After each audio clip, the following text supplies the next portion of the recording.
तुळजापूर तालुक्यातील चिवरी पंचायत समिती गणातून शिवराज भुजबळ यांनी आगामी पंचायत समिती निवडणुकीसाठी शिवसेना उद्धव बाळासाहेब ठाकरे गटातून उमेदवारीची मागणी केली आहे। स्थानिक पातळीवर समाजकारण, ग्रामविकास आणि युवकांना दिशा देणारे कार्य यामुळे ते या गणात लोकप्रिय आहेत। शिवराज प्रकाश भुजबळ यांनी सांगितले की मी पक्षनिष्ठ राहून उद्धव बाळासाहेब ठाकरे यांच्या नेतृत्वावर पूर्ण विश्वास ठेवतो।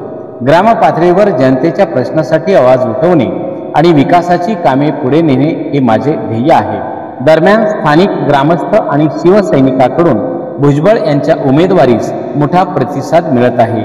त्यांच्या सक्रिय कार्यामुळे चिवरी गणात शिवसेनेचा झेंडा अधिक मजबूतीने फडकण्याची शक्यता वर्तवली जात आहे। AR news Marathi, Tuljapur, Dharashiv.